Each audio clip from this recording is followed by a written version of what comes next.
Mid लो को cross करता है। अगर तुम्हारा मिड लो को क्रॉस कर जाता है तो उस टाइम पे तुम्हारा एरे शॉर्ट हो जाएगा। क्या हो जाएगा? शॉर्ट हो जाएगा। तो देखो, अब चलो इसका कोड देखते हैं कैसा होगा। तो हम लोगों को सिंपली 3 वेरिएबल्स बना लेने हैं। कौन कौन से वेरिएबल्स? लो, मिड और फिर जा करके हाई। अब देखो मैं यहाँ पे इनिशियलाइज नहीं किया, लो 0 हो जाएगा, मिड 0 हो जाएगा और हाई तुम्हारा n-1 हो जाएगा।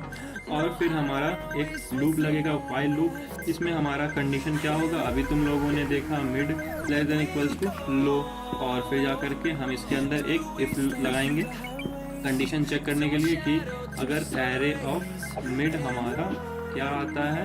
0 आता है, तो वही पीछे वाला कंडीशन जो भी था तुम लोग लिख लेना।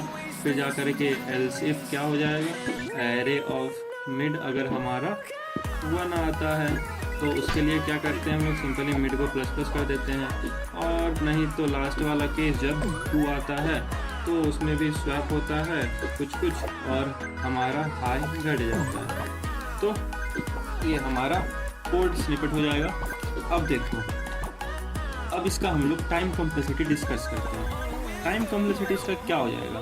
अगर तुम्हारा ये वाला केस हो रहा है तो तुम क्या कर रहे हो? एक एलिमेंट को सॉर्ट कर रहे हो, मतलब एक एलिमेंट को उसके सही जगह पहुंचा रहे हो। ये भी आ रहा है तो भी 1 एलिमेंट ही सॉर्ट हो रहा है, और अगर ये वाला केस आ रहा है तो भी 1 एलिमेंट ही सॉर्ट हो रहा है। तो आप एक आइटरेशन में सिर्फ 1 एलिमेंट सॉर्ट कर पा रहे हो। तो मान लेते हैं कि जो हमारा पूरा एरे जो था वो अनसॉर्टेड था। वो क्या था? अनसॉर्टेड था। उस केस में हम लोग n नंबर को सॉर्ट करेंगे। तो जब n नंबर को हम लोग सॉर्ट करेंगे तो उसका टाइम कॉम्प्लेक्सिटी कितना हो जाएगा? बिग O ऑफ n, और स्पेस कॉम्प्लेक्सिटी हो जाएगा बिग O ऑफ 1। और अगर तुमको इस क्वेश्चन का कोड चाहिए और इस क्वेश्चन का लिंक भी चाहिए तो कमेंट कर दो कोड, लिंक तुम्हारे DM में पहुंच जाएगा। मिलते हैं कल नए क्वेश्चन के साथ, मुझे फॉलो करना ना भूलें।